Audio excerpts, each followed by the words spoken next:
گلگونه ها نامهربانی آتش زد آتش زد گلگونه ها بی حق زبانی آتش زد آتش زد میخواهمت تا سحرگاه بخوانم افسرده‌ام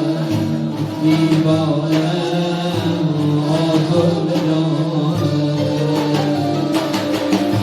گلگونه‌های وحشی دشت امیدم وقت سحر شد خاموشی شب رفت و فردا دیدگر شد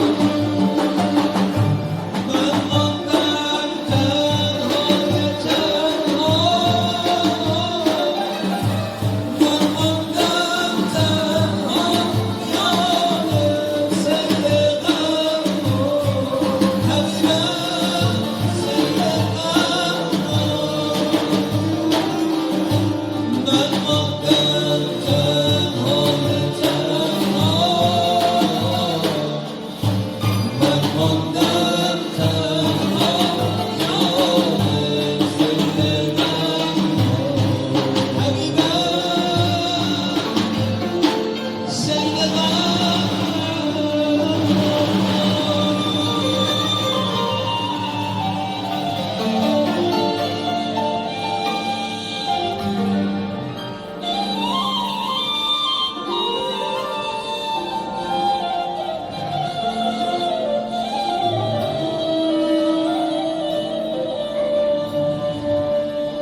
ای ساکن جان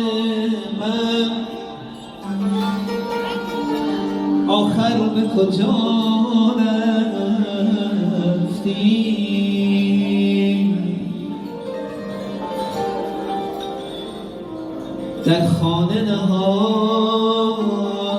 گشتی یا سوی هوا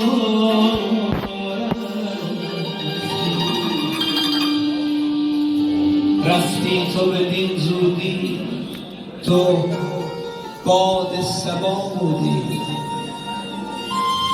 مانند بوی گل با باد صبا رفتی گل بودی بابا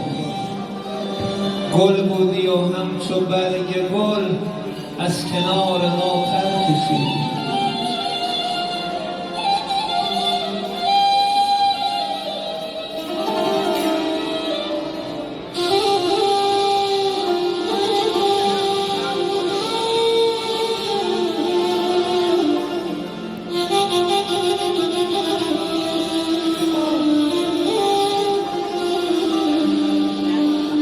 نه باد صبا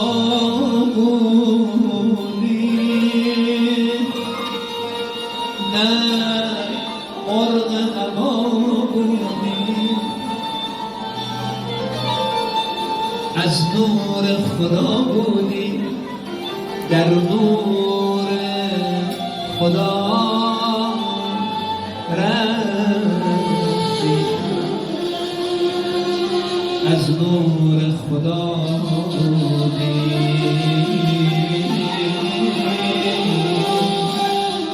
در نور خدا